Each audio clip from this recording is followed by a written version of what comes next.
हाय, happy Christmas. आज आपण लहान मुलांसाठी एक स्पेशल डिश बनवणार आहोत. चला तर मग पाहूया ती स्पेशल डिश कोणती आहे ती. तर आपण 25 ते 30 अशा वेगवेगळ्या छान स्वीट डिशेस बनवणार आहोत. तर काल आपण डोनट बनवले होते. तर आज आपला दुसरा दिवस आहे. आज आपण बनवणार आहोत स्पेशल गाजराचा हलवा. तर आता पाहूया आपण गाजराच्या हलवीची रेसिपी. तर मी छान गाजरं धुवून वरची साल त्याची काढून घेतलेली आहे आणि आता आपल्याला ते पूर्ण गाजरं किसून घ्यायचे आहेत. तर आता आपण गाजरं किसून घेऊया. पहिले छान सर्व गाजरं आपल्याला असे किसणीवरती किसून घ्यायचे आहे. आधी चाकूने त्याच्या त्या दशा आणि माती व्यवस्थित काढून घ्यायच्या आहे आणि त्यानंतर हे असे आपल्याला गाजरं किसायचे आहेत. आता माझे पूर्ण गाजरं किसून झालेले आहेत. आता आपण छान तो हलवा बनवून घेऊया. यासाठी आपल्याला आपल्या आवडीप्रमाणे ड्रायफ्रूट घ्यायचे आहे. तर मी इथं बदाम आणि काजू घेतलेले आहे आणि त्याचे बारीक तुकडे करून घेतलेले आहे. आता आपण कढई गरम करून घेतली आणि त्यावरती छान आपण तूप घालून घ्यायचे आहे आणि तूप आपल्याला व्यवस्थित वितळून द्यायचे आहे ते आणि छान तूप वितळून झाले की यावर आपल्याला घालायचा आहे आपला किसून झालेला गाजराचा किस. तर आता आपण थोडंसं तूप घालून घेऊया त्यावरती आणि मग त्यानंतर आपण किस घालून घेऊया. आता पाहू शकता आपलं तूप वितळत चाललेलं आहे. तूप पूर्णपणे वितळलं की त्यानंतरच आपण हा किस घालून घेऊया. तर आपलं तूप वितळून झालेलं आहे. आता मी हा पूर्ण जो आपला गाजराचा किस केलेला आहे तो आपण छान ह्या तुपावरती घालून घेऊया. आता पहा सगळा किस मी घातलेला आहे यावरती आणि आता यावर आपल्याला छान पहिला तो थोडासा परतून घेऊया आपण आणि त्यानंतर मग आपण बाकीचं सामग्रीही घालून घेणार आहोत. आता थोडंसं आपण त्याला छान असा तुपावरती परतून घ्यायचा आहे. पहा त्याचा लगेच रंग असा वेगळा झालेला आहे. छान असा ऑरेंज कलर दिसतोय. फ्रेश गाजरं आहेत एकदम आणि खूप छान असा टेस्टी गाजराचा हलवा आपण बनवणार आहोत. तर आता यावर आपण साखर घालून घेऊया.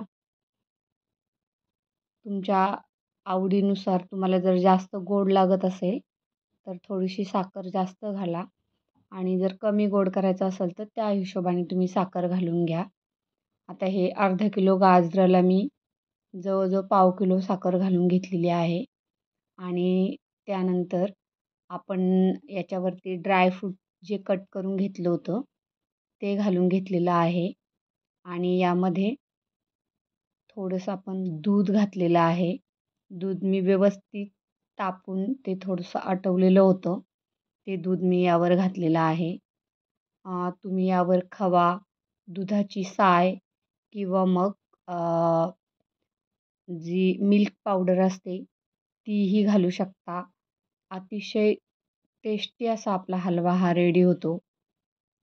पाहू शकता तुम्ही एकदम छान असं त्या साखरेचं पाणी सुटलेलं आहे आणि आपण थोडंसं दूधही त्यावर घातलेलं आहे. आता मी माझ्याकडं थोडासा खवा होता तोही त्यावर मी घालून घेतलेला आहे. व्यवस्थित हे करून दुधाची साय, थोडंसं दूध, ड्रायफ्रूट आणि खवा खूप छान अशी टेस्ट येते. यावर आपण 1 चमचा विलायची पावडर घालून घेतलेली आहे. वेलची पूडनी खूप छान असा स्मेल येतो आणि पदार्थही खूप छान बनले जातात. तर मी ती रेडीमेड करून ठेवलेली आहे. आयत्या वेळेस आपल्याला अशी घालायला बरी पडते. विलायची न सोलता डायरेक्ट विलायची आणि त्यामध्ये साखर घालून त्याची बारीक पेस्ट करून घ्यायची आणि चाळणीने चाळून आपल्याला हवाबंद पॅक डब्यात किंवा काचेच्या बरणीमध्ये ती आपल्याला ठेवून द्यायची आहे म्हणजे ती खराब होत नाही. आता आपलं बघा किती छान पाणी सुटलेलं आहे आणि मस्त आता आपल्याला याला चांगला शिजून द्यायचा आहे. तर गॅस मी मिडियमवरच असं मंद आचेवरच आपल्याला हे शिजवायचं आहे. कारण जितकं आपण छान हे शिजून देणार तेवढा आपला हा हलवा टेस्टी बनतो. तर आता यावर आपण झाकण घालूया म्हणजे तो छान शिजून होईल.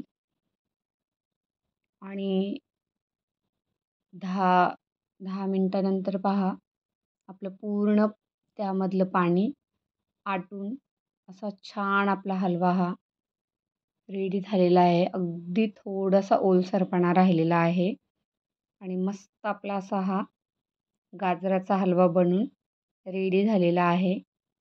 पाहू शकता कलरही खूप सुंदर असा झाला आहे. ड्रायफ्रूटही त्यामधले एकदम व्यवस्थित शिजले गेलेले आहे आणि मस्त त्याचा स्मेल सुटला आहे. तर अशा प्रकारे आपला हा गाजराचा हलवा रेडी झालेला आहे. आणि तुम्हाला कसा वाटला हा व्हिडिओ मला नक्की सांगा. व्हिडिओ शेअर करा, लाईक करा आणि सबस्क्राईब करायला विसरू नका. मस्त आपण नाताळनिमित्त 25 ते 31 तारखेपर्यंत 5 दिवस छान अशा वेगवेगळ्या स्वीट डिशेस बनवणार आहोत. तर नक्की तुम्ही त्या पाहायच्यात आणि नाताळ एन्जॉय करायचा आहे. आता आमच्याकडे मुंबईला लहान मुलांना सुट्टी दिलेली आहे. तर गावी नसते मुलांना सुट्टी वेगवेगळ्या ठिकाणी. सण असा छान साजरा करूया. तर मेरी क्रिसमस. Bye bye.